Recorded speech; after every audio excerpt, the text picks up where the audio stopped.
Yo, what's going on guys, Arekkz here, welcome back to another Monster Hunter video, and today we're talking about Monster Hunter Double Cross on Switch. The Japanese eShop demo has just gone live, so I figured I'd put together a handy video to show you guys where you can find it on the eShop, and then take a quick dive into the actual demo itself, run through the content, run through the menu, so for those of you guys that don't speak Japanese, you know exactly what you need to do. So if you do find this helpful, then a like would be super appreciated. If you have any questions, by all means drop them down below. I will also in this video do a quick recap on how to create a Japanese Nintendo Switch account in the event you haven't done that already. I have done a video on that in the past, but since we're talking about all that stuff in this video, I figured I'd do a quick recap. But for that particular bit, we'll talk about that once we've spoken about the demo. So first things first, assuming for a second that you do have a Japanese Nintendo Network ID, this, for example, is my Japanese profile. This is my Arekkz JP one. I have this linked to my Japanese Nintendo ID. What you want to do is go down to the eShop, and then when you launch it, you of course choose the relevant account. So I choose my Japanese account, and in doing so, it'll then launch me directly into the Japanese eShop. Now, once it loads, there are options down the side. Despite the fact that this is a big kind of new section, it's not actually going to be here. What you want to do is scroll down to the third option right here, and then if you go to the right, you will see Monster Hunter Double Cross right here. Select that. Once you've done that, there's a button on the right hand side. This says download. Click on that, and then you can go back to your home menu and it will begin downloading. In my case, I've already downloaded it. I did find that the eShop is a little bit busy right now, so the first time I tried it, the download bar wasn't moving. If that happens, then just restart your console and then it'll be good to go. But either way, that is literally all you need to do to download the thing. So as a reminder, you go back to the eShop, you scroll down to the third option on the left hand side, and you then go over to Monster Hunter and scroll over to the download button. It is literally as simple as that. Now, for those of you guys that haven't got a Nintendo Network ID, for those of you guys that have never actually made a Japanese account, it is honestly so incredibly simple. What you want to do is go to accounts.nintendo.com. I will leave that linked in the description box down below. You then click on create new account, and you then fill in all the information there. So nickname, email, password, date of birth, gender. The cool thing about this is you don't have to worry about having an address. You don't have to go and find like a Japanese address or anything. You literally just fill in what you see there. Under the region, you of course want to select Japan, since we want a Japanese eShop, and of course you select a Japanese time zone, and you click complete. You can check that you don't want to receive any kind of like additional promotional material. And for the next section, you will want to use a genuine email, because you will actually be sent a verification code, so don't make this up. Actually use a genuine email, and then once you do that and you get your verification code, then put that in there, complete that to register your account.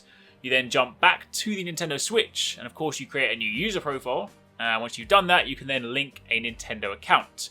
You of course link the brand new account you just made, and that's it. That is literally all you need to do. You've now created a Japanese profile, so when you go to the eShop, you have the option to select that profile to open the eShop, and that'll take you into the Japanese store. So that, my friends, is literally all you need to do. I have still linked my other video down below if you want a slightly more lengthy explanation, but honestly, it is really that simple. So, with that in mind, once you have then done that, you can launch the demo.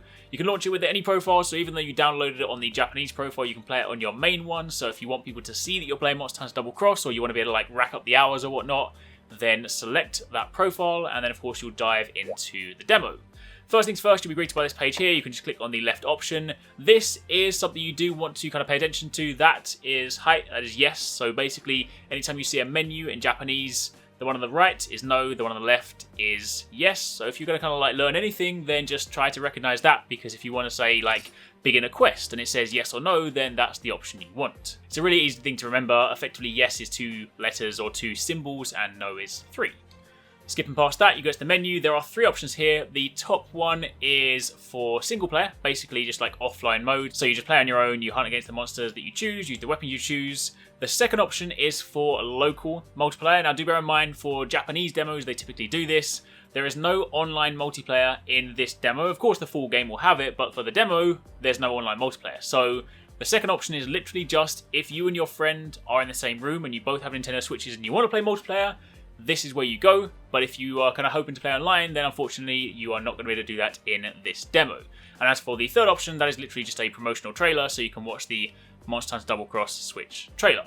Anyway, jumping over to the first one, we then have 3 different quests. You can of course either hunt a Great Macau, you can hunt a Barioth, or you can hunt the new flagship monster, Valfalk. This is of course a really cool fight. If you guys haven't tried it yet, then I highly recommend you do so, but you might want to kind of get used to the controls beforehand. Of course, you can play this with the Pro Controller, or you can play it on, like handheld mode. However you want to play it, It is super awesome. And then when you dive into your quest of choice, you of course have access to the 14 weapons, as you would expect, plus Prowler. And of course, when you select Prowler, you then have the new Beast one. This one over here, at the very last option, this is Beast Mode Prowler. So that's the one where you effectively kind of go into what looks like sort of a demon mode. You get claws like Wolverine, and you can go crazy. So there's loads and loads of different kind of cats here. But this one here, the last option, is the Beast Mode. So that's the brand new one. As for the weapons, if you go to any of these, then we'll select Greatsword, for example. From left to right, it's Guild style, Striker style, Aerial style, Bushido style, and then the brand new ones, you have Brave style, and you then have the Alchemy style. So Brave and Alchemy are the new ones. Brave is the one where you effectively go into this charging stance, and if you get hit, you'll then kind of have the ability to build up a meter, and then that can give you access to different moves. I've spoken about it before, you guys see some gameplay of it, but that is basically what Brave is. Alchemy is, of course, the one where you have the barrel. You get 3 Hunter Arts with it, but you also have the barrel that you can kind of shake, and then you can get items out of that. So I'll probably speak more about them a little bit later, but for those of you guys that are jumping in, then yes, those are the options. So Guild, Striker, Aerial, Bushido, Brave, and Alchemy. And then once you select your weapon, once again, you're presented with a typical Are You Sure menu, and then you press Yes, which is the left one, the 2-character one, and you press Begin Quest, and it is literally that simple. You're then going to be in game, and you can now be playing Monster Hunter Double Cross on Switch, which is super awesome. So for the time being, that is pretty much it. That is what you need to know about the demo. That is where you find it, how you download it, how you create a Japanese eShop account if you have not done so already, and also a quick run through of the menus very basically if you guys haven't had a chance to read it already. So that's pretty much it. I'm just going to go and hunt this great Macau, so I'll let you guys watch this out because of course this is Switch gameplay, and for once we're actually seeing this recorded through an Elgato and not through a kind of dodgy live stream like in 720p, so it's actually really nice to sort of see this in crisp kind of 1080. Obviously, do bear in mind this still comes from a 3DS game, so it might not necessarily be up to the kind of standard that you might expect from, say, other Switch titles, but it does honestly look really nice. They've, of course, updated the UI so that it's wider to factor in the kind of like, you know, the widescreen resolution. There are, of course, options down here. You can use the D-pad to get access to your Hunter Arts. You, of course, have your menu on the bottom left-hand corner, and up in the top left-hand corner, you have the ability to lock onto the enemy or the monster when you find it. Plus, if you're using the Joy-Cons or you're using the Pro Controller, you also have Rumble, which is really, really cool. So it's actually quite nice, like when a monster roars or does things like that, then you can actually feel that in combat. But anyway, for the time being, that's it from me. Hopefully you guys find this helpful. Hopefully you enjoyed the video. Thanks for watching. Take it easy. Catch you next time. Peace out.